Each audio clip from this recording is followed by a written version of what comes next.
Bonjour à tous. Nous progressons dans notre enquête sur les relations entre les vivants et Osiris, et donc dans l'étude que joue le dieu hors de la sphère funéraire pour répondre aux préoccupations des humains. Nous avons vu lors de la dernière séance comment Osiris s'était fait sa place dans les sanctuaires égyptiens en y implantant ses tombeaux et ses chapelles, et le site de Karnak nous a fourni une illustration particulièrement riche des différentes phases de cette introduction des cultes et espaces osiriens dans le Téménos d'Amon. Nous allons maintenant nous intéresser, dans cette séance et la suivante, aux modalités de l'interaction entre les hommes et le maître de la douate dans ce contexte, et tenter d'esquisser le portrait d'un Dieu sauveur des hommes.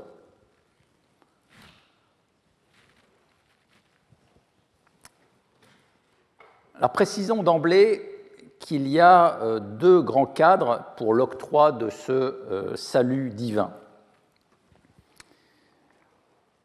D'abord, le cadre de la pratique rituelle régulière, que je rappelle rapidement. Cette pratique rituelle régulière veut que dans le secteur osirien des temples, on réalisait des figurines du dieu Osiris, généralement d'une coudée de longueur, donc 52,5 cm environ, selon des recettes variées, selon les types de figurines et selon les traditions locales. Alors nous avons une connaissance relativement précise de ces figurines par les sources archéologiques et les données épigraphiques, et en premier lieu, évidemment, par les reliefs qui sont gravés dans les chapelles osiriennes du toit du temple de Dendera, dont le décor date du 1er siècle avant Jésus-Christ, mais qui compile un grand nombre de textes et d'éléments iconographiques beaucoup plus anciens. Alors, les grandes cérémonies osiriennes qui fournissent donc le cadre de la réalisation de ces figurines, que ce soit au début de l'année, au mois de Thoth pour Abydos, ou au 4e mois de la saison de l'inondation, au mois de Khoiak, dans toutes les villes d'Égypte, ces grandes cérémonies sont présentées comme des rites nécessaires au maintien de l'équilibre cosmique et servent à contenir donc les risques de cataclysmes qui pourraient menacer la vie des hommes. Alors, un texte souvent cité, c'est celui du manuel sacerdotal ptolémaïque du papyrus Jumilac, conservé au musée du Louvre. Le passage est le suivant: si on néglige toutes les cérémonies d'Osiris en leur temps dans ce district et toutes ces fêtes du calendrier civil, ce pays sera privé de ses lois, la plèbe abandonnera son maître, il n'y aura plus de règlement pour la foule, et Horus Ekenu, le fils de Bastet, les Ratiyou et les Shemayou, armés de couteaux, ce sont des émissaires errants qui sèment la terreur, circuleront partout sur l'ordre d'Anubis. Si on n'accomplit pas toutes les cérémonies d'Osiris en leur temps, il y aura une année d'épidémie dans le sud et dans le nord. Les Ratiyou emporteront tout ce qui existe en Égypte, tandis que les membres de l'Énéade d'Osiris prendront au filet les ennemis du dieu en Égypte sur l'ordre d'Anubis, qui est à la tête du Djebel de l'Est. Si on ne décapite pas l'ennemi qu'on a devant soi, qu'il soit modelé en cire, dessiné sur un papier vierge ou sculpté en bois d'acacia ou en bois de héma, suivant toutes les prescriptions du rituel, les habitants du désert se révolteront contre l'Égypte et il se produira la guerre et la rébellion dans le pays tout entier. On n'obéira plus au roi dans son palais et le pays sera privé de défenseurs. Ouvrez les livres, voyez les paroles divines et vous serez sages suivant les plans des dieux. Donc dans ce texte, dont j'ai donné la traduction de Jacques Vendier, on a des prescriptions très claires pour que les cérémonies régulières du calendrier civil pour Osiris soient accomplies, d'une part, et que les rites d'exécration des figurines du dieu Seth soient en parallèle menés comme un symétrique à la fabrication des figurines du dieu.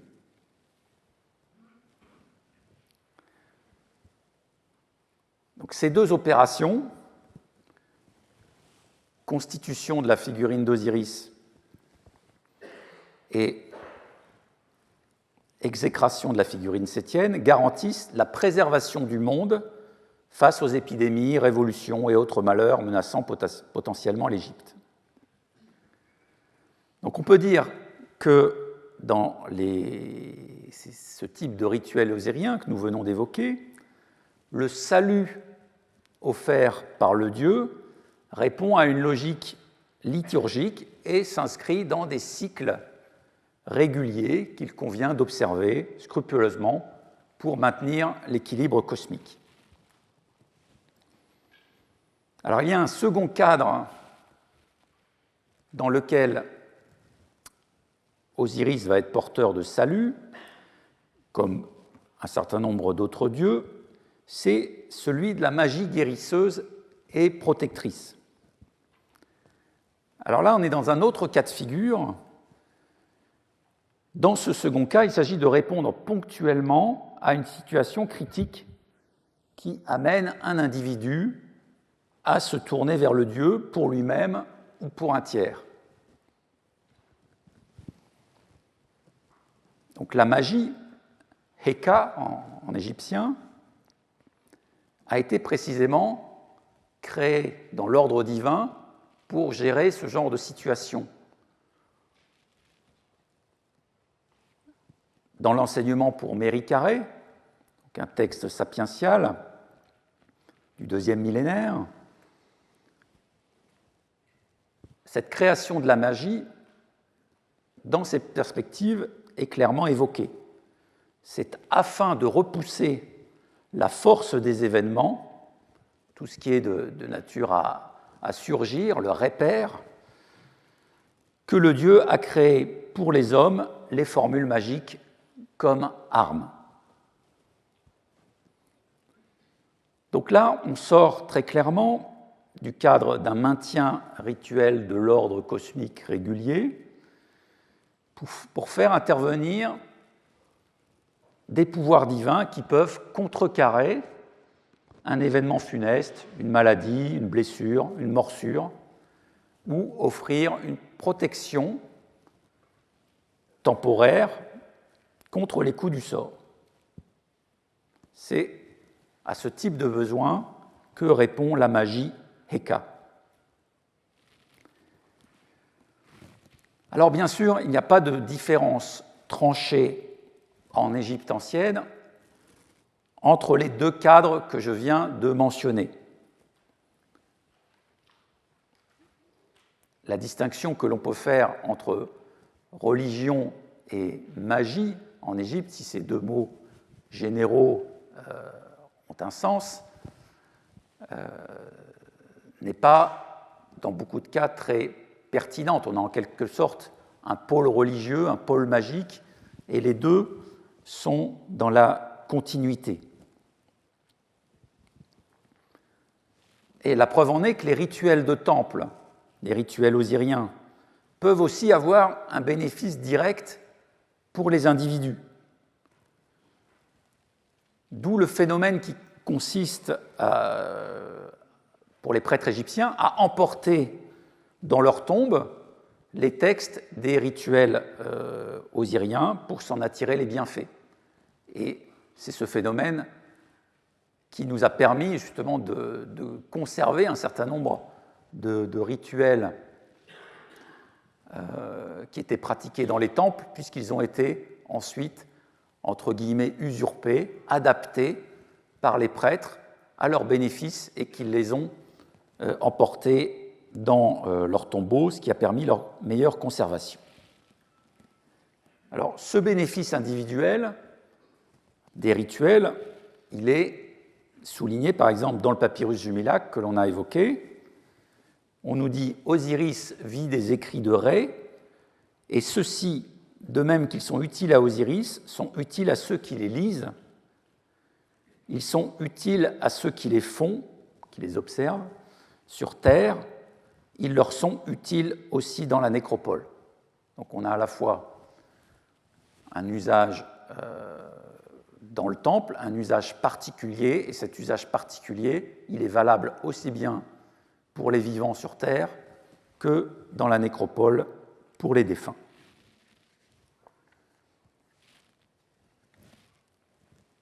Dans le papyrus Salt 825, donc ce rituel abydénien que l'on a souvent évoqué, datable de la 26e dynastie, l'objet central du rituel, c'est la conservation de la vie.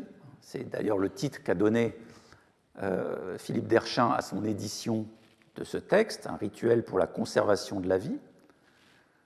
Pour conserver cette vie dans l'univers, on fabrique chaque année une ou deux figurines d'Osiris, qui est appelée le vivant, Anr ou Anri, et le caractère vital de l'Osiris fabriqué dans la maison de vie d'Abydos est le leitmotiv du texte. Mais le papyrus lui-même joue aussi le rôle d'un talisman individuel qui assure protection à ses porteurs.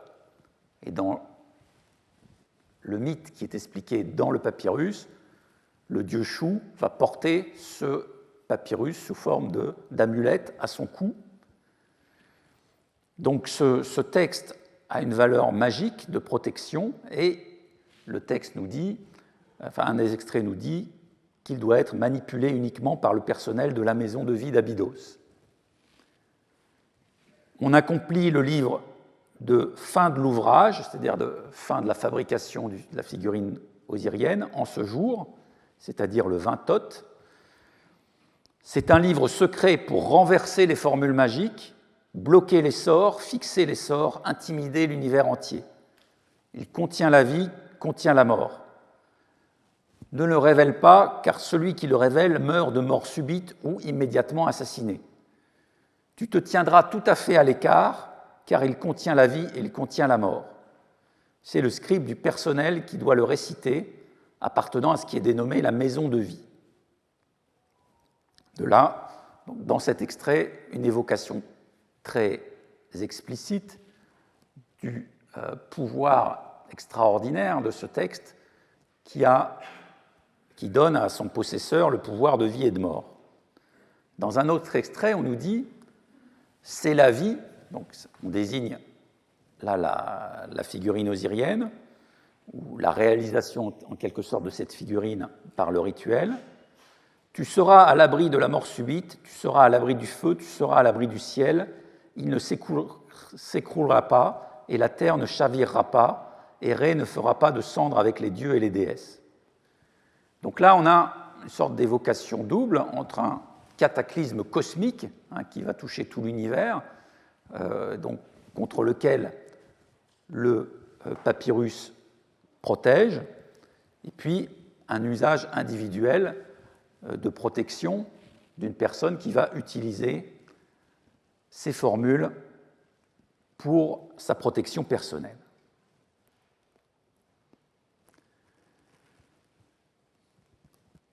Donc, je le répète, la magie en Égypte est partie intégrante du fonctionnement des temples. Et c'est aussi vers les ritualistes des temples que vont se tourner ceux qui ont des besoins dans ce domaine, en termes de magie curative, par exemple.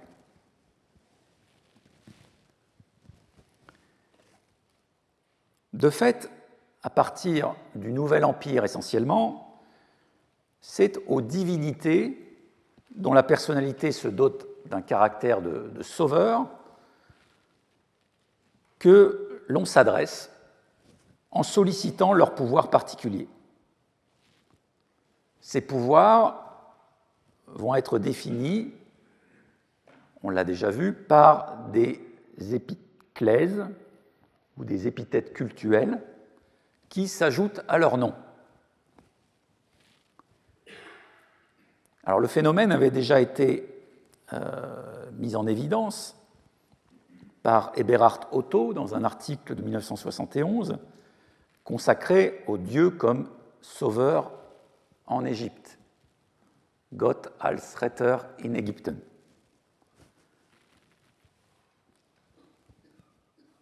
Otto nous dit, en résumé, on peut dire qu'à partir du Nouvel Empire, la fonction de la divinité en tant qu'adjuvante possible de l'individu est de plus en plus mise en avant. Les termes d'exaucer, Sejem, d'aider, Nehem, de sauver, Shed, reviennent de plus en plus souvent. Ce désir de l'homme a en outre manifestement créé de nouvelles formes de liens entre le Dieu et l'homme. Elles aussi, comme l'ensemble de ces croyances, commencent pour ainsi dire à la périphérie de la religion officielle et ne s'intègrent qu'ensuite dans le culte du temple. En termes généraux, il s'agit de la possibilité pour les croyants qui ont besoin d'aide de se rendre à proximité immédiate de Dieu, du Dieu, dans un lieu sacré et d'y recevoir une aide ou une guérison. Alors Otto précise également que cette qualité de Dieu sauveur ne se limite pas à un Dieu particulier, à un nom ou à une forme spécifique divine, mais pourra être attribuée à différentes divinités et également à Osiris. On va le voir.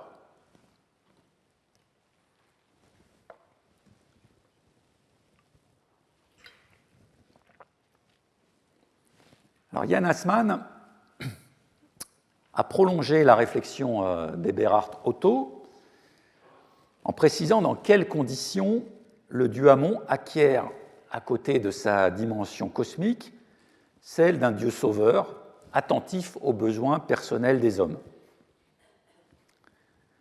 La dualité entre dieu cosmique et dieu personnel est, selon Jan Assmann, une caractéristique qui apparaît dans la théologie ramesside post-amarnienne. Donc, il a développé cette idée dans son ouvrage Egyptian Solar Religion in the New Kingdom, Re Amun and the Crisis of Polytheism, qui est la version anglaise, donc parue en 1995, de son ouvrage Re und Amun, paru antérieurement. Et dans cet ouvrage, il y a précisément un chapitre sur le Dieu juge et sauveur, donc le Dieu de l'individu. Assmann décrit Amon à l'époque ramesside comme un dieu à double visage qui est à la fois le dieu monde, on parle de cosmologie à cette époque, et d'autre part celui qui vient en aide en cas de besoin, un dieu qui est à la fois cosmique et personnel, le principe qui crée et soutient tout, d'une part, et le dieu de l'individu, d'autre part. Cette dualité, qui englobe toutes les forces divines actives dans le monde, dans les deux focalisations du Dieu cosmique et du Dieu personnel, et les relie à la double unité d'un concept global de Dieu, représente, je cite toujours Jan Assmann, l'accomplissement le plus caractéristique de la théologie ramesside, la distinguant de tout ce qui a précédé.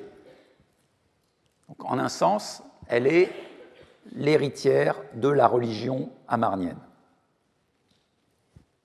Donc Jan Assmann insiste sur la rupture fondamentale qu'a constitué l'épisode amarnien, donc avec l'avènement d'un dieu unique Aton par Akhenaton. Après la restauration du polythéisme ammonien, en quelque sorte, bien, on ne retourne pas au monde d'avant, mais on est dans un après-Amarna qui implique une reconfiguration du champ divin.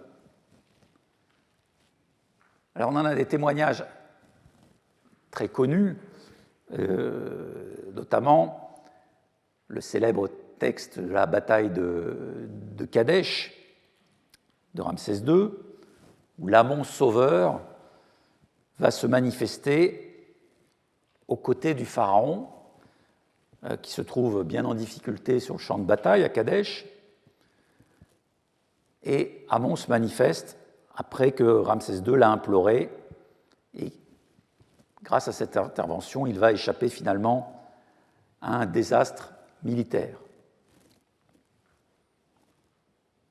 Et puis on le trouve, cet Amon sauveur, dans des prières du quotidien. On va en voir quelques exemples. Et Jan Assmann a précisément montré que la prière de Ramsès II à Amon, dans le poème de Kadesh, c'est une adaptation d'une prière de piété personnelle, montrant ainsi donc l'arrivée dans la phraséologie royale d'éléments de ce qu'on a appelé la piété personnelle, qui était auparavant, en quelque sorte, reléguée dans les marges de la religion égyptienne. Alors, nous aurons évidemment constamment à nous reporter à ces mutations à l'œuvre au Nouvel Empire pour comprendre d'où vient la phraséologie du Dieu sauveur, et en particulier pour ce qui concerne donc la petite chapelle qui est au cœur de notre enquête, donc la chapelle d'Osiris, maître de la vie. Et donc j'en viens maintenant à voir justement quelle est la place de ce Dieu sauveur dans notre chapelle.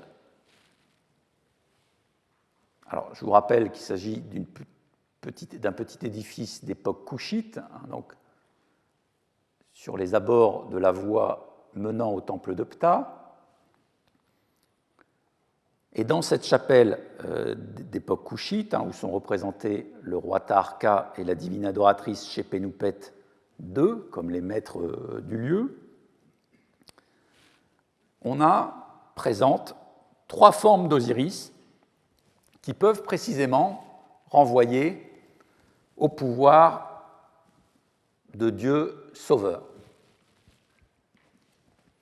Alors, le premier Osiris, on l'a déjà étudié de manière assez étendue lors de la deuxième séance, c'est Osiris, maître de la vie. Nous avons vu que cette appellation n'était pas forcément toujours très spécifique, mais elle peut quand même intervenir dans certains contextes particuliers pour désigner un dieu ou une déesse guérisseuse, une divinité à laquelle on s'adresse pour guérir d'une maladie, pour guérir de la stérilité, ou par exemple, dans le cas d'Isis, pour guérir des piqûres d'animaux dangereux. La deuxième forme, c'est Osiris, le sauveur, Pached. Alors, cet Osiris, il n'intervient qu'une fois dans la chapelle sur le linteau de la porte d'accès à la petite salle numéro 2, on y reviendra. Et puis une troisième forme qui est très présente dans le monument, elle intervient au moins 5 fois dans l'édifice, et peut-être même 7 fois si on ajoute les blocs épars. c'est la forme d'Osiris, celui qui secourt le malheureux, pas Ousheb Yad. Donc on va revenir de manière plus détaillée sur ces formes ensuite. Précisons tout de suite qu'on pourrait ajouter encore une autre forme d'Osiris à cette liste si l'on tient compte d'une forme qui est attestée sur un bloc épars qui a été découvert au début du XXe siècle, qui est conservé maintenant dans les réserves de Karnak, le magasin du Cher Labib, d'où le sigle CL. En fait, on a deux blocs appartenant probablement à une avant-porte de cette chapelle, Osiris, maître de la vie, qui secourt le malheureux, parce que, précisément, on a sur ce fragment de montant de porte montrant Taharqa consacrant des offrandes, eh bien, la mention qu'il est aimé de, alors il faut restituer le nom Osiris ici, pas Ousheb Yad, qui secourt le malheureux. On a à la fois Taharqa et cette forme très spécifique d'Osiris qui nous fait penser que cet élément de porte pouvait se trouver dans le contexte de la petite chapelle qui nous intéresse ici, donc peut-être une avant-porte qui aurait été démantelée, réemployée postérieurement, et dont les fouilleurs, au début du XXe siècle, auraient retrouvé des éléments sans pouvoir les connecter à l'édifice. Et puis, on a un autre bloc dont la gravure est très similaire, qui est au nom de la divine adoratrice Shepenupet II, dont on voit le haut des plumes de la coiffe ici.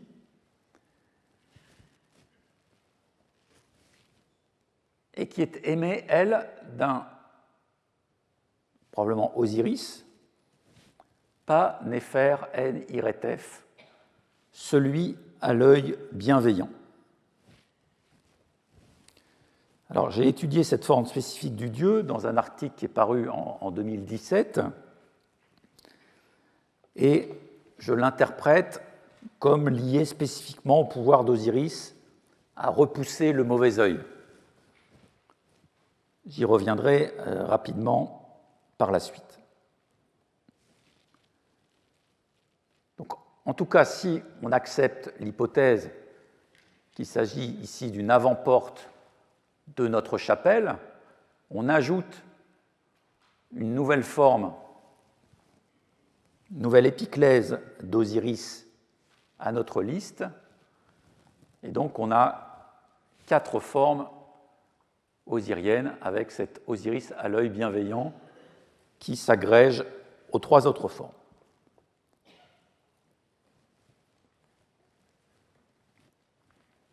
Alors c'est particulièrement intéressant d'avoir cette accumulation de pouvoirs spécifiques du dieu Osiris dans un si petit édifice. Alors en 2012, j'avais publié une première interprétation de l'édifice comme lieu abritant un Osiris guérisseur ou sauveur dans la revue Égypte, Afrique et Orient, donc pour un public élargi, avec une argumentation préliminaire basée sur les premières données disponibles, donc issues du réexamen archéologique et épigraphique de la chapelle. Donc, évidemment, à la fois la documentation et les sources disponibles ont augmenté depuis, ce qui m'amène évidemment à reprendre le dossier dans la perspective de la publication finale de la chapelle. Et entre-temps, je signale aussi que dans l'ouvrage de Jill Renberg, When Dreams May Come, paru en 2017, que nous avons déjà mentionné, l'auteur a procédé à un réexamen complet de l'ensemble des témoignages concernant les lieux de guérison dans le monde gréco-romain. C'est une étude extrêmement précieuse par l'ampleur des données collectées et la vue d'ensemble qu'elle permet. Et dans une des notes de son ouvrage, ce qui nous intéresse ici, c'est que, à propos d'Osiris guérisseur, l'auteur souligne la rareté des témoignages, aussi bien pour l'époque précédant la domination ptolémaïque et romaine, mais aussi pour cette période gréco-romaine pour laquelle il ne peut lister que quelques exemples. Vous avez le texte face à vous. Donc quelques inscriptions mentionnent Osiris comme le dieu qui a permis une guérison, mais évidemment c'est incomparable avec le rôle que jouent d'autres divinités, notamment Imhotep. Donc on s'aperçoit que notre chapelle constitue une sorte de quasi-unicum dans la documentation, en tout cas au dire de Renberg, dans la perspective donc d'un portrait d'Osiris comme dieu sauveur, guérisseur. Donc on est particulièrement poussé à consolider cette interprétation à partir de documentation renouvelée et, le cas échéant, si cette hypothèse peut être consolidée, en tirer toute la portée pour l'histoire du développement du culte osirien. Donc commençons par étudier l'un des premiers aspects mis à l'honneur dans notre chapelle, l'Osiris Pached, le Sauveur. Et nous verrons que cette épithète, ou épiclèse, est peut-être mise en relation aussi avec une autre forme plus détaillée, plus explicite en tout cas, celui qui sauve son serviteur de la douate.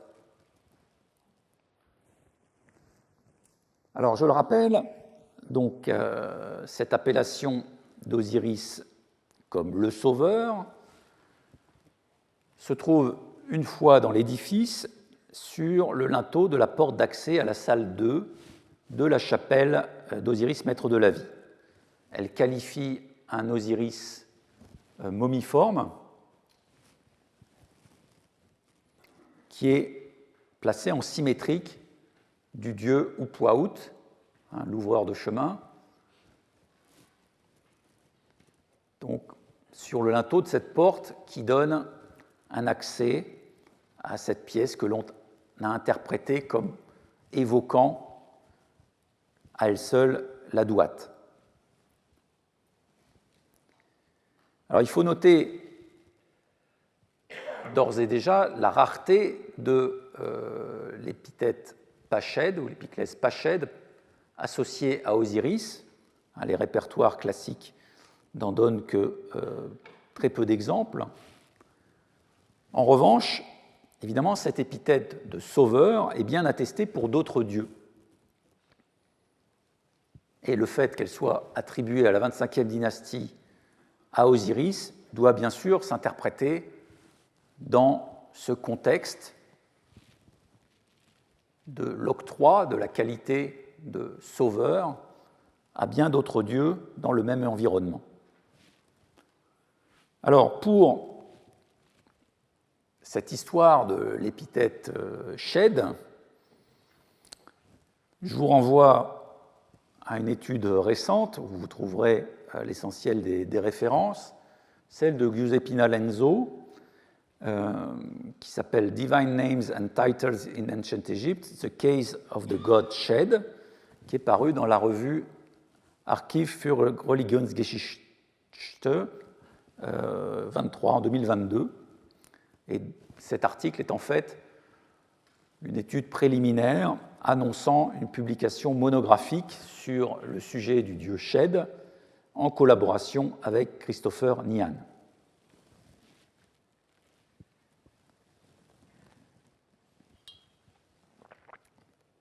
Alors, l'étude de Giuseppe Lanzo fournit les jalons suivants.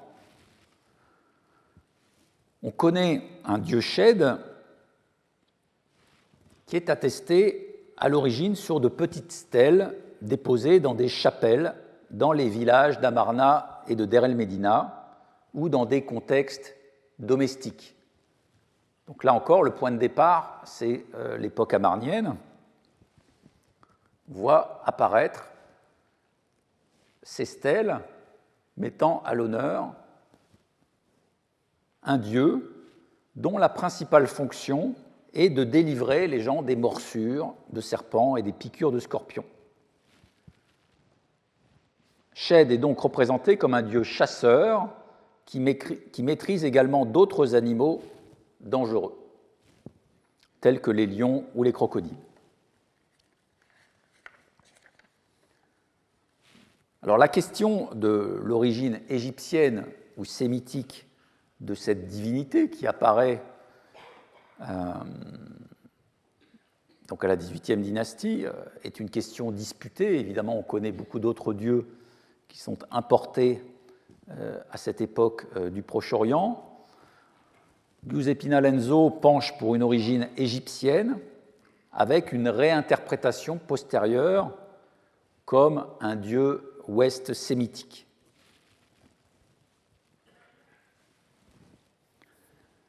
Ensuite, Shed et le dieu Horus vont être associés dans des contextes proches, mais en restant des divinités distinctes.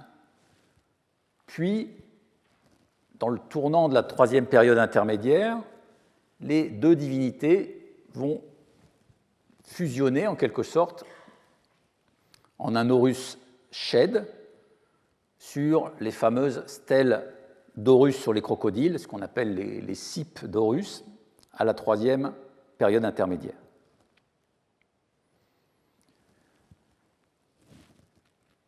Donc des stèles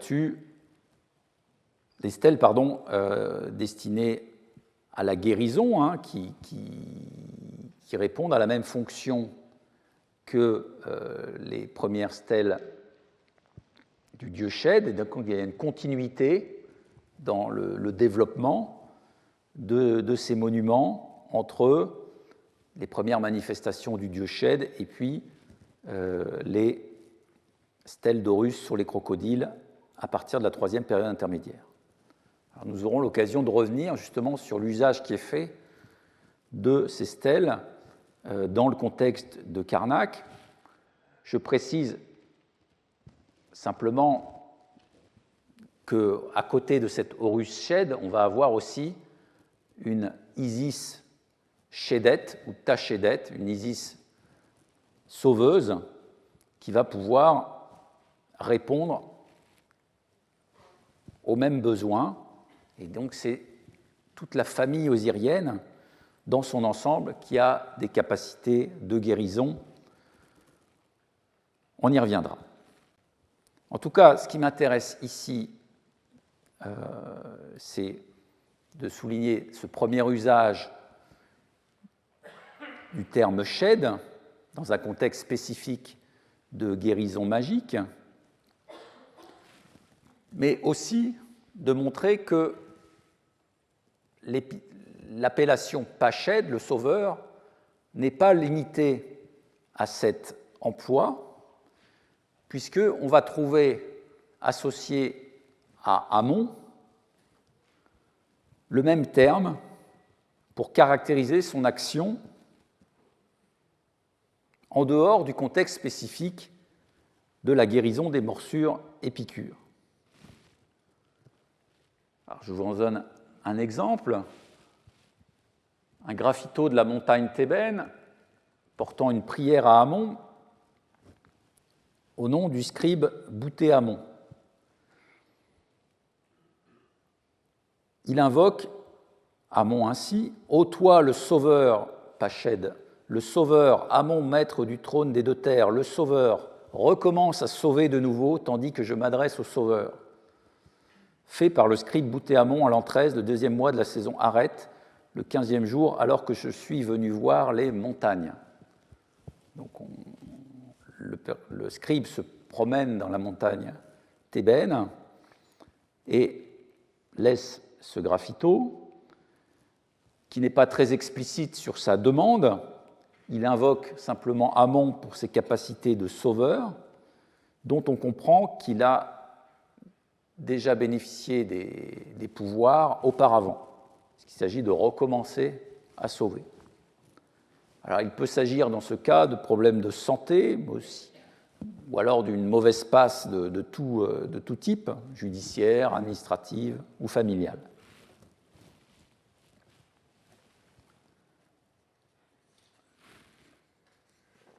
Je fais un petit excursus ici sur la graphie utilisée pour le mot shed, puisqu'il y a un débat dans la littérature égyptologique sur l'origine du mot shed dans ce sens d'épithète associée aux divinités.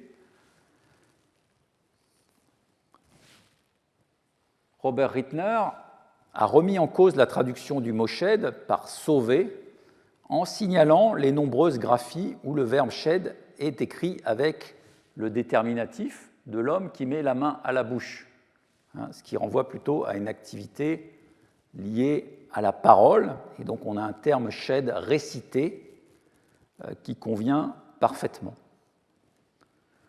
Mais comme l'ont noté un certain nombre de commentateurs, notamment Laszlo Kakoshi, qui a publié un catalogue des statues guérisseuses dans 3 musées d'Italie, on trouve aussi des attestations du même mot avec, et vous en avez une ici, le personnage, l'homme qui tient le bâton. C'est le signe D40 de Gardiner.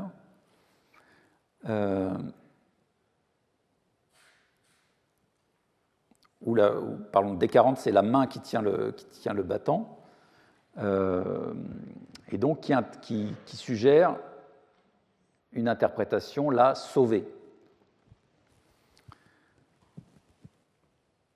Alors, Kakoshi dit qu'à son avis, les 2 interprétations ne s'annulent pas et les prêtres ont délibérément joué la polyvalence sémantique et mythique du radical shedi. La récitation de formules magiques était l'une des procédures les plus efficaces pour guérir le malade. En tout état de cause, l'iconographie mettait l'accent sur les qualités de sauveur et de guerrier du Dieu. En détruisant les animaux hostiles, il sauvait la vie de ses fidèles.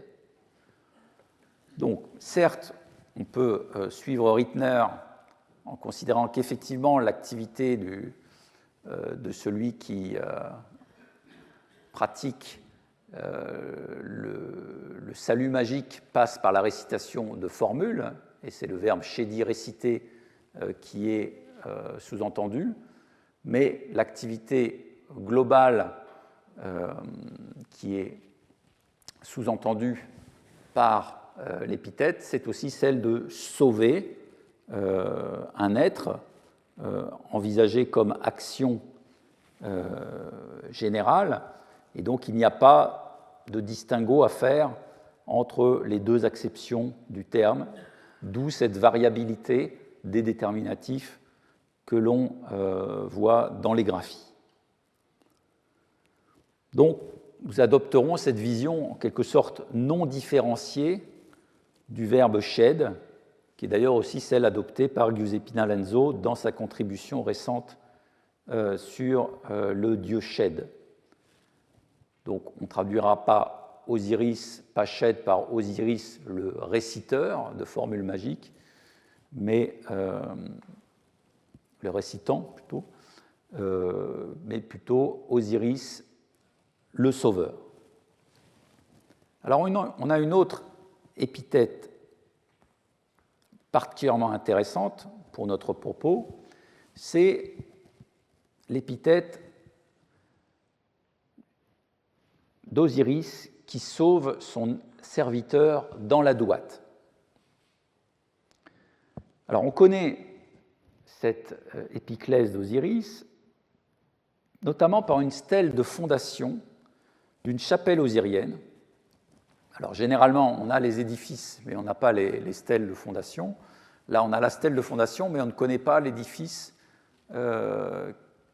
qui était associé à ce monument. Cette stèle a été publiée par Greffeux et Wassef alors qu'elle se trouvait dans le commerce des Antiquités. Elle fournit une charte de fondation donc pour une chapelle d'Osiris qui sauve son serviteur de la douate sous le règne de Taharqa et le pontificat de la divine adoratrice Shephenupet II. Nous sommes donc en présence d'un monument directement contemporain d'une autre, décrit comme étant fait de 2 pièces également, c'est ce que nous dit la stèle, et dont le fonctionnement devait être relativement similaire. Alors nous reviendrons dans la prochaine séance sur les détails fournis justement sur le fonctionnement de la chapelle. Ce qui nous intéresse ici, c'est l'épiclèse d'Osiris, donc Pashedef M. N. Douat, Pashed MF N. Douat, pardon. Elle évoque en quelque sorte l'idée que le Dieu puisse extraire un de ses sujets du monde de la mort. En tout cas, c'est l'interprétation qui ressort de l'étude des différentes attestations qu'on peut avoir de cette expression et de celles qui sont proches. En fait, on va retrouver dès le Nouvel Empire des usages de cette expression, notamment dans certains hymnes à Amon, comme le célèbre hymne à Amon de l'Aïd 350, où le pouvoir du Dieu d'inverser le cours du destin est bien souligné. Donc on s'adresse à Amon en disant « Celui qui délie les maux, qui chasse les maladies, médecin qui guérit l'œil sans remède, qui ouvre les yeux, qui chasse le strabisme. Amon qui sauve celui qu'il aime, même s'il est déjà dans la douate, libérant du destin fatal selon son beau plaisir. Il possède yeux et oreilles, si loin qu'il chemine pour celui qu'il aime. Il écoute les supplications de celui qui l'appelle. Il vient de loin pour celui qui crie vers lui, en un instant. Il prolonge la durée de vie et il l'abrège. Il ajoute à la durée de vie fixée par le destin pour celui qu'il aime. » Donc là, on a un témoignage clair de la possibilité du dieu Amon, sauveur, de pouvoir récupérer en quelque sorte quelqu'un qui se trouverait à l'article de la mort, voire même déjà passé dans l'au-delà, afin qu'il ait un supplément de durée de vie. Alors ça, ce texte est extrait d'un hymne en quelque sorte officiel.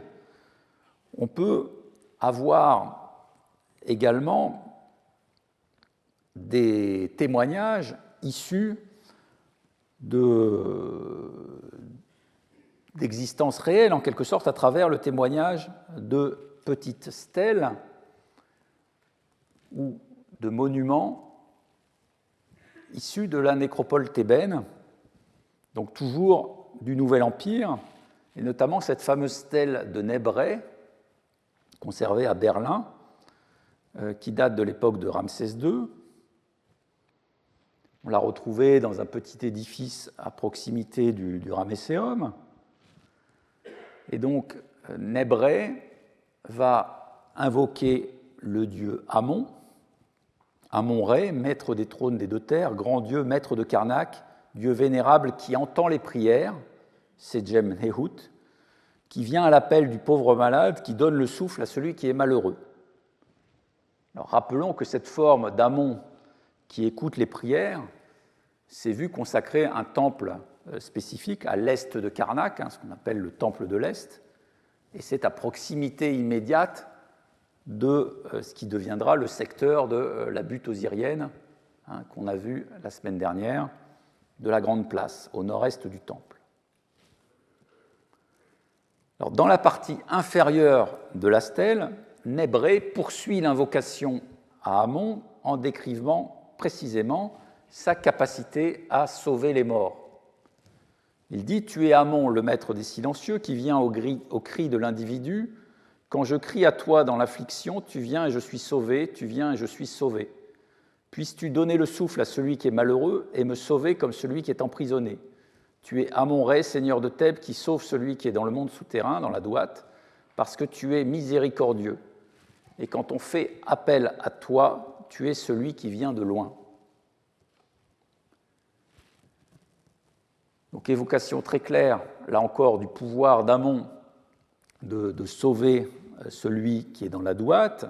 Et la suite du texte explique précisément comment Amon a sauvé le fils de Nébré, qui s'appelle Nartamon, d'une maladie qui le condamnait. Alors Nébré se repent d'une faute commise contre Amon et rend grâce au Dieu qui lui a finalement été miséricordieux.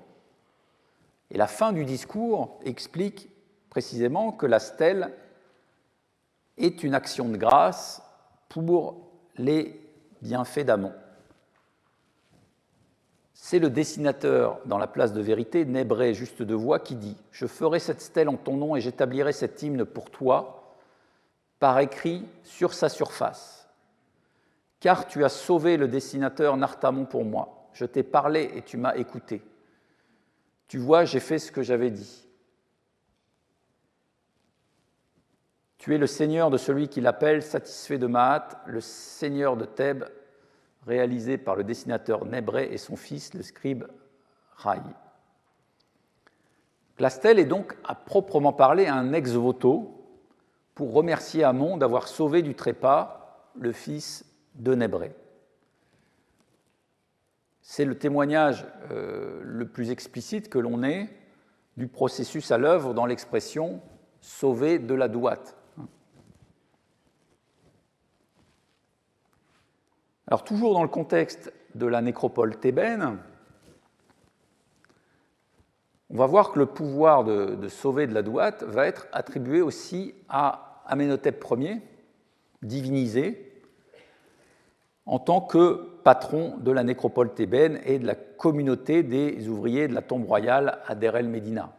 Le pharaon Amenhotep Ier, donc, de la XVIIIe dynastie, avait été érigé au rang de saint patron du secteur et était aussi, on lui avait conféré des pouvoirs oraculaires notamment.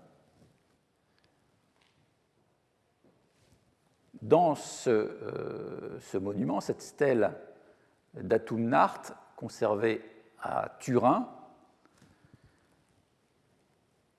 on a un passage qui nous dit, au début de la prière, « Adresser des louanges au maître des deux terres, Amenhotep, doté de vie, de Men-Repru-Re, le grand Dieu vivant aimé de Mahat ». Donc on a une forme spécifique ici d'Amenhotep Ier associée à une fondation pharaonique.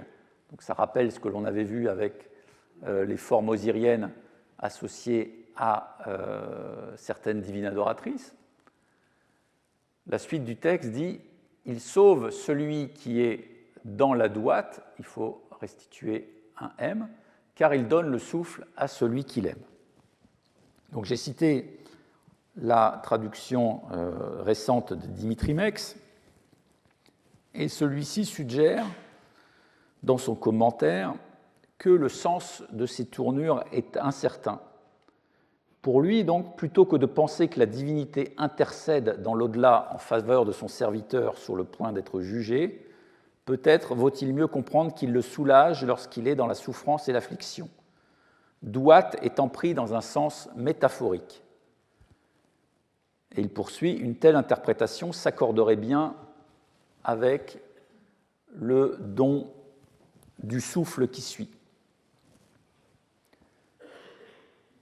Alors même si effectivement il est possible que ce à quoi renvoie l'expression soit rentré dans une phraséologie convenue, il nous semble quand même que la réalité de la possibilité qu'a le Dieu d'intervenir pour extraire son protégé de la douate, même si simplement il est à l'article de la mort, soit bien concrètement envisagée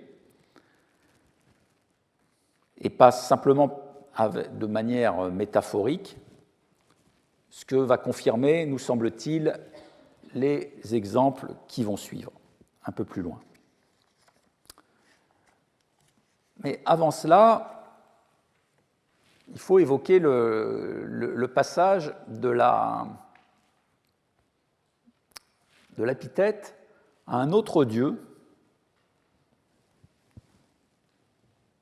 toujours dans la sphère thébaine, le dieu Ronsu. Donc à partir de la 21e dynastie, l'épithète qui sauve son serviteur dans la douate va se trouver appliquée au dieu Ronsu, qui connaît, comme Amon, Mout et les autres, une démultiplication de ses formes par des épiclèses variées.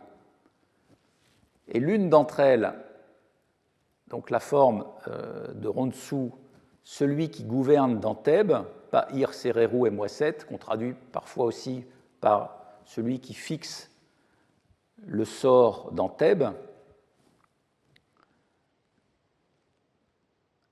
eh bien, cette forme va se revêtir de la prérogative de porter secours aux malades condamnés.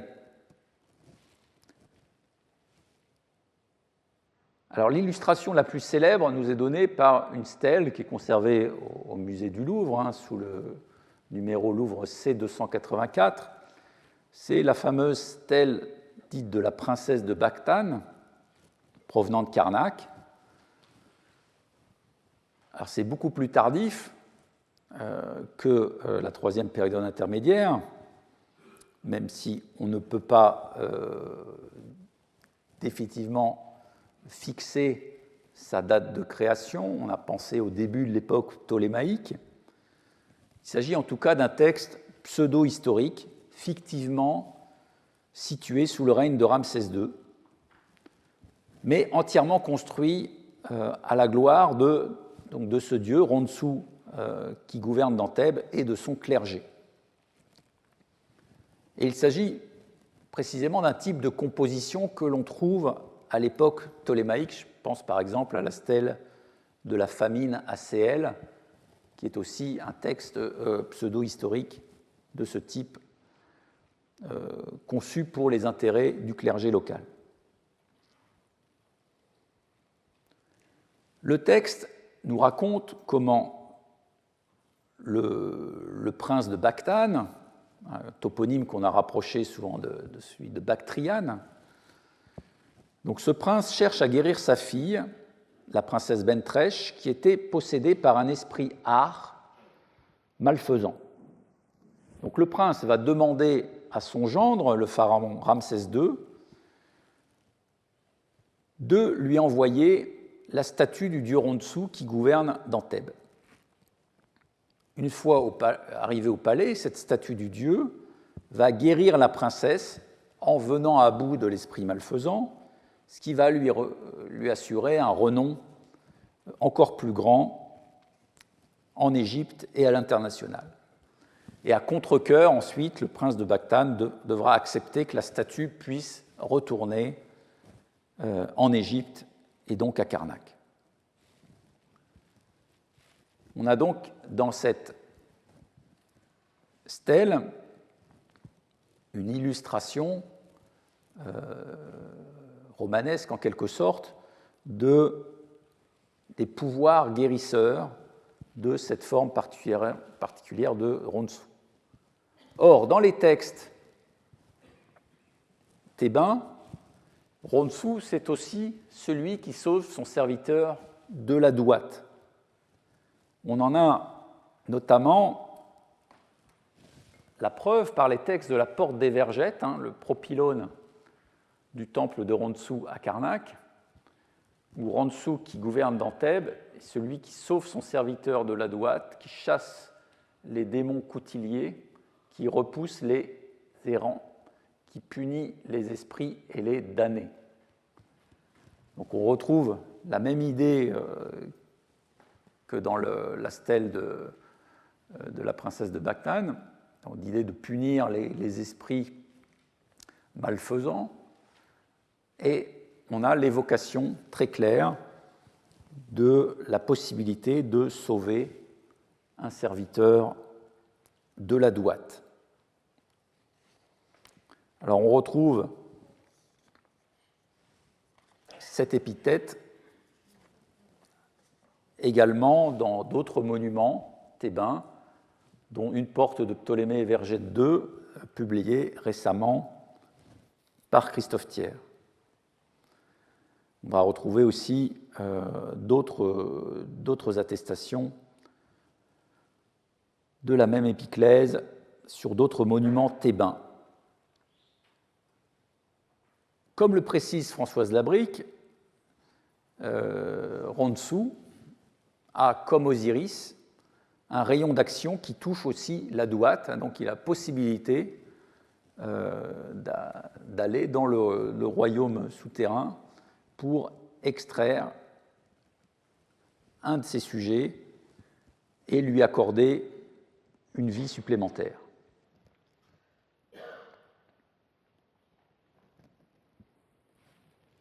Alors l'onomastique égyptienne nous donne aussi quelques éléments supplémentaires, parce qu'à partir du Nouvel Empire, on va avoir un certain nombre d'individus qui vont être baptisés Shedou Mdouat, sauvés de la douate, donc qui peuvent témoigner aussi de cette possibilité attribuée aux dieux de conférer une survie à un nouveau-né, une survie inespérée à la naissance. Et donc, ce nom Shedou Mdouat, sauvé de la douate, doit pouvoir renvoyer possiblement à une action de grâce adressée à certains dieux pour la survie de nouveau-nés. Alors, en dehors de ces inscriptions qui, comme vous voyez, sont relativement sobres en détail, de quelles autres sources disposons-nous pour comprendre cette possibilité d'échapper à la douate?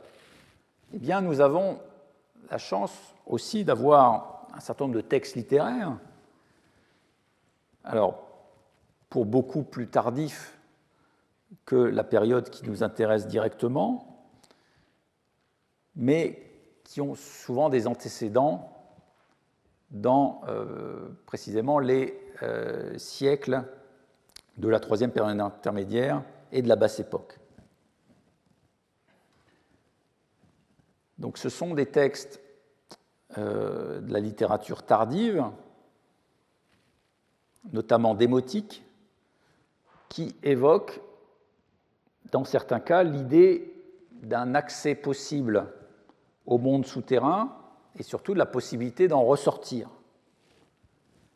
Alors, l'un des textes les plus évocateurs est celui qu'on appelle Setné II, appartenant au cycle littéraire de Setné Raemouasset, qui nous a été livré par un papyrus datable du 1er siècle de notre ère, puisque le récit a été recopié au verso d'un document administratif rédigé en grec sous l'empereur Claude.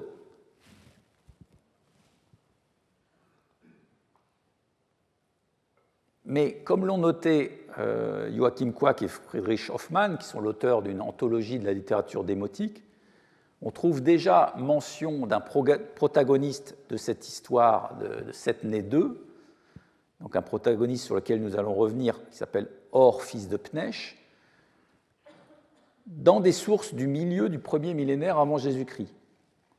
ce qui pourrait laisser augurer d'une élaboration antérieure pour ce conte, donc envoyé dans le courant du premier millénaire avant Jésus-Christ. Alors, le personnage principal de ce cycle, Setné, il est conçu comme un lointain épigone du prince Raemouaset, dont on a déjà parlé, le fils de Ramsès II, cet érudit féru d'exploration des nécropoles qui a laissé son empreinte dans beaucoup de sites égyptiens. Alors, dans l'histoire de Setné II, le héros et son épouse, longtemps privés de descendance, réussissent finalement à avoir un enfant après une intercession divine. Le dieu apparaît en rêve à l'épouse qui était venue le consulter dans le temple et qui l'incite à faire avaler à son mari une préparation à base de la plante vivace du perséa. Le procédé va fonctionner et le couple va donner naissance à un fils qui est dénommé Siouzir et qui s'avère avoir des aptitudes absolument prodigieuses, qui devient un scribe extrêmement précoce et qui n'hésite pas aussi à apprendre la vie à son père. Et à un moment du récit, Siouzir veut démontrer à son père que la richesse sur terre n'est pas synonyme de vie heureuse après la mort. Et pour cela, il va entraîner son père dans une visite de l'au-delà. Alors malheureusement, le texte est assez fragmentaire. On n'a pas l'intégralité du récit. On sait que Siouzir se promène avec Setné dans 7 grandes salles du monde souterrain. Et à un moment du récit, on a le passage suivant. Puis ils allèrent à l'intérieur de la 6e salle. Ce que vit alors Setné, ce fut les dieux du Conseil des Occidentaux se tenant à leurs places assignées, tandis que les sycophantes de l'Occident, ceux qui font rapport, les délateurs, étaient présents pour faire des rapports. Puis ils allèrent à l'intérieur de la 7e salle. Ce que vit alors Setné, ce fut l'incarnation du grand dieu Osiris, assis sur son trône d'or pur et couronné de latef, tandis que le grand dieu Anubis était à sa gauche et le grand dieu Thoth à sa droite. Les dieux du Conseil des Occidentaux se tenant également répartis à sa gauche et à sa droite. On a une répartition un peu comme dans une cour royale. On a une structuration de la cour d'Osiris comme une cour pharaonique. La balance était installée au milieu devant eux, tandis qu'ils pesaient les torts contre les mérites, pendant que le grand dieu Thoth enregistrait et que le grand dieu Anubis donnait le résultat à son collègue. Ce que Setné remarqua alors, ce fut un grand personnage revêtu d'un linceul de lin royal, tout proche de l'endroit où se trouvait Osiris. Tant était considérable la position qu'il occupait. Setné fut émerveillé comme jamais de ce qu'il voyait dans l'Occident. Siouzir se rapproche de lui et lui dit « Mon père Setné, ne vois-tu pas ce grand personnage qui est revêtu d'un linceul de lin royal, tout proche de l'endroit où se trouve Osiris ? C'est ce pauvre homme que tu as vu emporté hors de Memphis sans personne pour marcher derrière lui, enveloppé seulement dans une natte. On l'a emmené dans la douate, on a pesé ses mérites contre les torts qu'il a commis sur terre, et on a trouvé que ses mérites étaient plus nombreux que ses torts, sans que la durée de vie qui lui fut accordée, selon le registre de Thoth, lui ait permis de connaître le bonheur sur terre. Il fut ordonné devant Osiris de transférer sur ce pauvre homme en question l'apparat funéraire de ce grand personnage que tu as vu emporté hors de Memphis en suscitant une vénération si fervente, et d'amener le premier parmi les esprits glorieux, en homme du dieu qui sert Sokar Osiris, tout près de l'endroit où se trouve Osiris. Quant à ce grand personnage que tu as vu, on l'a emmené dans la douate, on a pesé ses torts contre ses mérites, et on a trouvé que cet or était plus nombreux que les mérites qu'il a obtenus sur terre. Il fut ordonné de le punir dans l'Occident, et c'est cet homme que tu as vu avec le gond de la porte de l'Occident fixé sur son œil droit, tandis que l'on ferme et que l'on ouvre sur son œil et que sa bouche reste ouverte en un grand cri. Et Si-Ouzir va tirer la morale de ce qui a été vu dans la Douate en disant « Sois-en bien convaincu, mon père Setné, celui qui est bienfaisant sur terre, on est bienfaisant pour lui dans l'Occident. Quant à celui qui est mauvais, on est mauvais pour lui. Cela s'est établi et ce ne sera jamais changé. Les choses que tu vois dans la Douate de Memphis, elles arrivent dans ces 42 provinces où se trouve l'incarnation du grand dieu Osiris, en se répétant à chaque fois. C'est ainsi que Si-Ouzir acheva son discours devant Setné, puis il le renvoya en haut dans la nécropole de Memphis. Tandis qu'il l'étreignait en mettant sa main dans la sienne, Setné lui demanda « Mon fils Si-Ouzir, l'endroit par lequel nous y sommes descendus est-il différent de l'endroit par lequel nous en sommes remontés ?» Mais Si-Ouzir ne donna absolument aucune réponse à Setné. Donc le contexte de cet aller-retour dans la Douate reste relativement exceptionnel. Il relève du pouvoir magique de Si-Ouzir,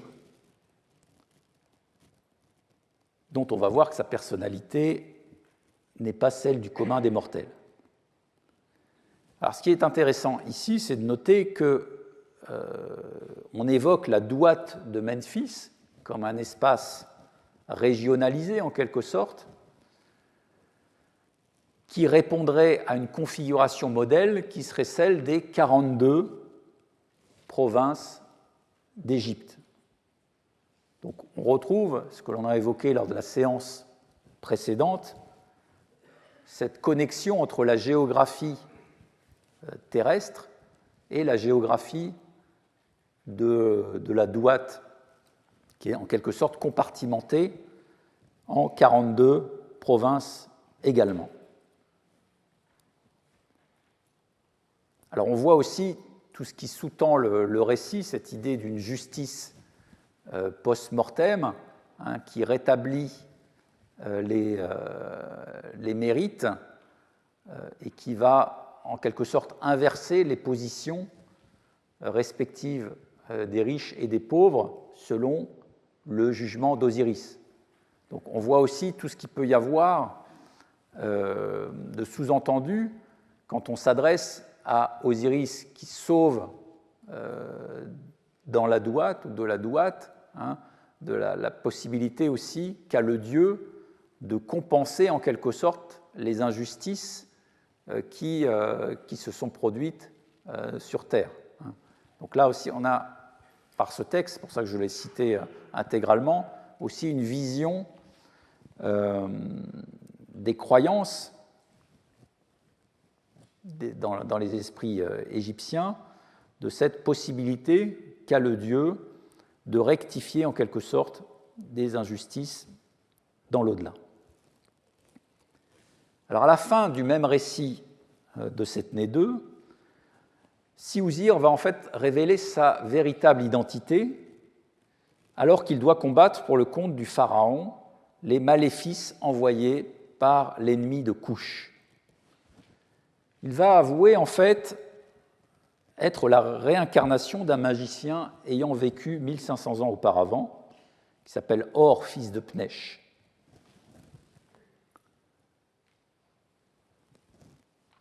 Alors le passage qui nous intéresse, c'est celui où il sort de la Douate. Alors, je ne peux pas évidemment évoquer toute la richesse de ce texte, je vous renvoie à la traduction que je cite d'ailleurs ici dans l'anthologie de Damien Gull-Abordaire et Michel Chauveau, Héros, magiciens et sages oubliés de l'Égypte ancienne, qui vous fournit une anthologie de la littérature en égyptien démotique extrêmement précieuse. Donc le passage qui nous intéresse est le suivant. « Par le grand dieu Osiris, auprès de qui je demeure, Je suis Or, fils de Pnesh, en personne, qui me tient ici devant Pharaon. Ce que j'ai fait dans l'Occident fut de découvrir que l'ennemi de Couche irait jeter ses sorts sur l'Égypte sans qu'il eût en ce temps aucun bon scribe ou homme savant qui pût se battre contre lui. J'ai alors imploré devant Osiris, dans l'Occident, de me laisser sortir sur terre, de nouveau, afin d'empêcher qu'il emportât l'opprobre de l'Égypte dans la terre de Nubie. Et il fut ordonné devant Osiris de m'envoyer sur terre.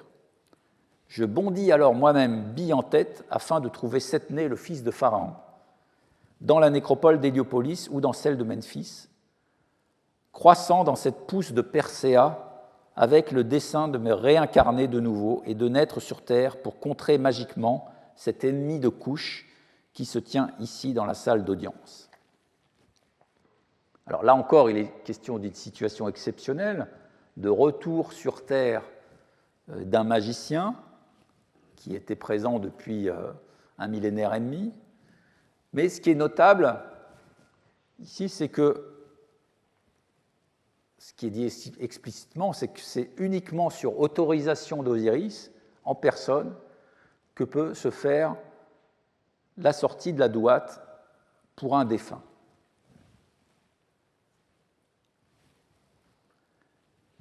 Alors on va avoir un autre texte littéraire qui va nous donner une autre perspective également sur cette visite dans la douate, avec un contexte qui nous intéresse encore davantage, puisqu'il s'agit de faire échapper un homme à son destin tragique, le conduisant au monde des morts.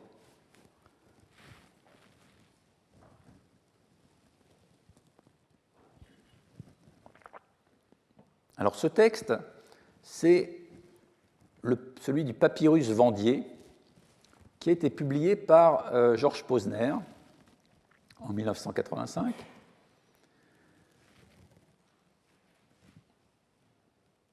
Sa date est située à la basse époque, entre la 27e et la 30e dynastie, et il est rédigé en hiératique, mais dans une langue intermédiaire entre le néo-égyptien et le démotique. Les protagonistes principaux de cette œuvre sont le pharaon Sisebek,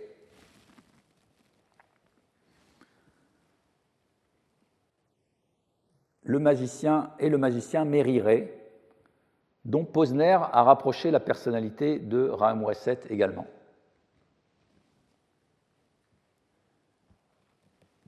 Donc l'intrigue va montrer Sisebek souffrant d'un mal pour lequel des médecins ne lui donnent que 7 jours à vivre. L'enjeu va alors être de prolonger la vie du pharaon, et pour cela,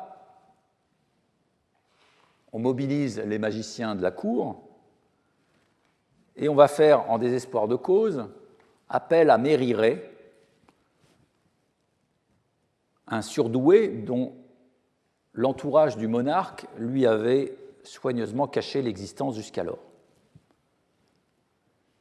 Mais malgré l'étendue des pouvoirs de Mériré, une seule solution va s'imposer.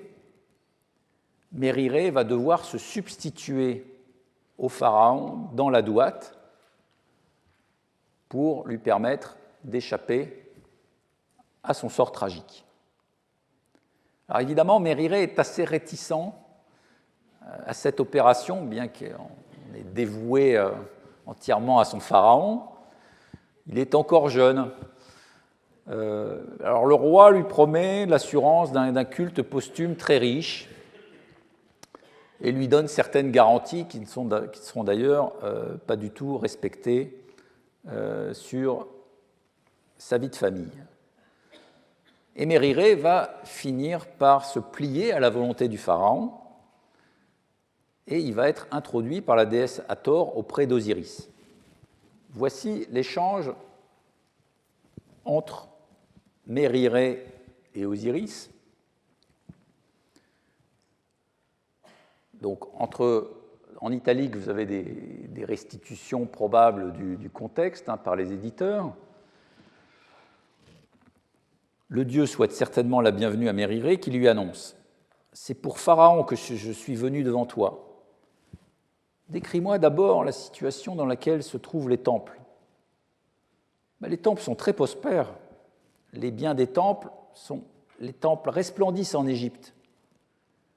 Décris-moi maintenant la situation qui est faite aux veuves. Les veuves sont dotées. Thoth dit ce que l'on doit faire pour elles.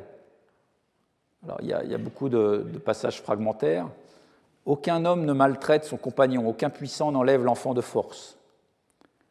Le grand Dieu vivant, vous notez l'appellation d'Osiris comme grand Dieu vivant, pleura de joie abondamment.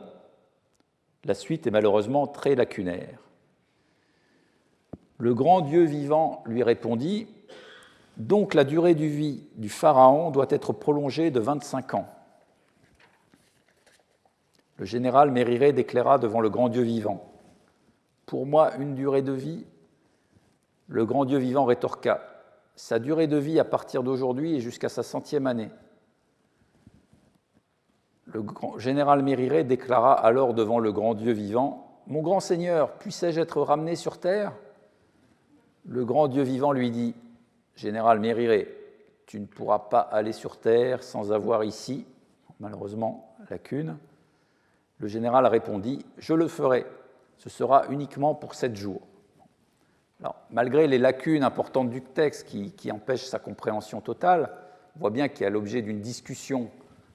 D'abord pour que Osiris accepte de prolonger la durée de vie du pharaon, ce qu'il fait, et ensuite un marchandage pour que Mérirée puisse retourner lui-même sur terre, ce qui ne semble pas pouvoir être exaucé immédiatement, et Mérirée devra rester beaucoup plus longtemps dans la douate.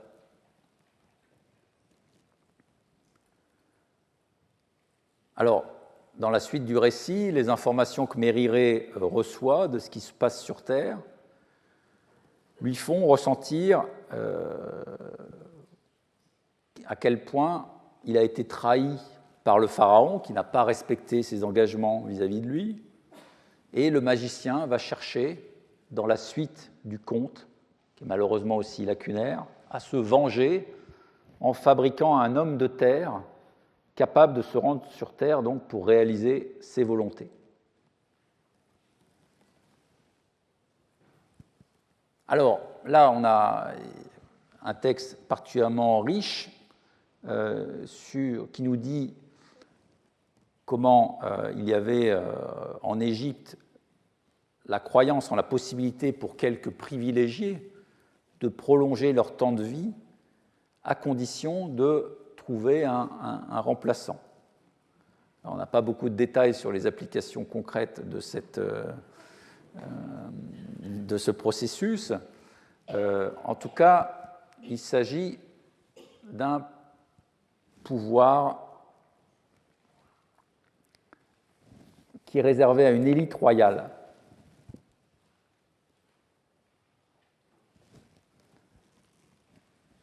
On en a une évocation. On a une autre évocation d'une visite dans la douate par Hérodote, avec le fameux épisode du pharaon Rampsinite, qui se rend aux enfers, qui va jouer au dé avec Déméter, puis va remonter en ayant reçu en cadeau de la déesse une serviette en or. Donc là, on a une autre preuve de la possibilité qui semble être octroyée à certains personnages royaux de pouvoir se rendre dans la douate et d'en ressortir. Et donc peut-être quelque chose qui serait considéré comme une prérogative du pharaon. Alors tout cela, ça a été commenté en détail par Joachim Quack dans un article de 2013, dans le colloque sur Hérodote et l'Égypte, qui fait le point en quelque sorte sur les différentes théories relatives à cette visite dans la Douate et établit donc cette possibilité selon laquelle il existait un savoir, disons, ésotérique en quelque sorte, réservé à une élite royale pour accéder à la Douate.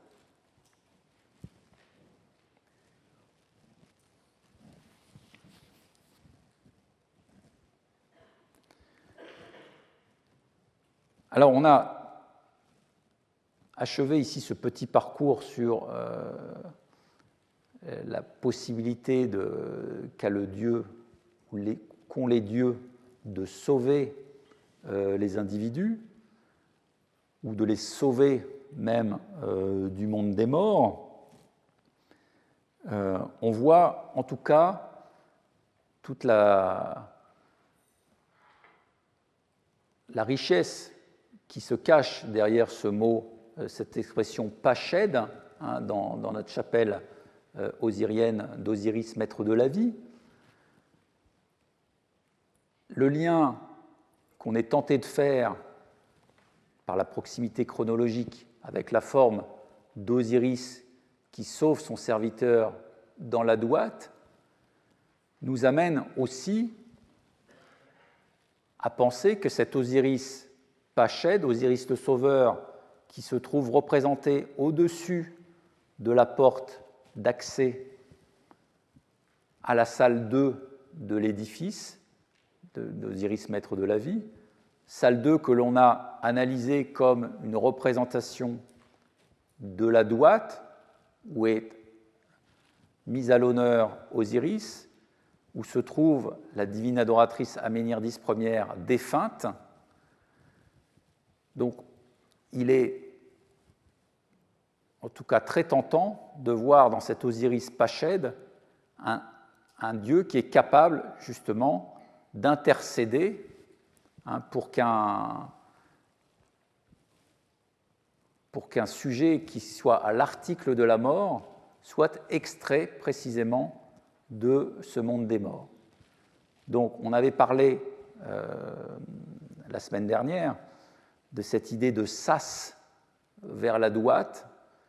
L'analyse que l'on fait de cette épithète Pached, ou de l'épithète Pached MF M Douate, sauver ou sauver un homme de la Douate, laisse penser qu'on avait précisément dans le fonctionnement de la chapelle d'Osiris, maître de la vie, un de ces points d'accès, un guichet devant lequel il était possible de solliciter Osiris pour qu'il sauve un homme, un enfant, un membre de la famille qui se trouvait à l'article de la mort. En tout cas, même si évidemment on n'a pas de preuve définitive de ce fonctionnement, il est cohérent avec l'ensemble de la documentation que j'ai essayé de vous exposer aujourd'hui. Alors la semaine prochaine, nous reviendrons sur les autres épithètes présents dans la chapelle et nous essaierons d'aller plus loin, précisément sur le fonctionnement pratique de ces chapelles osiriennes de Karnak. Je vous remercie.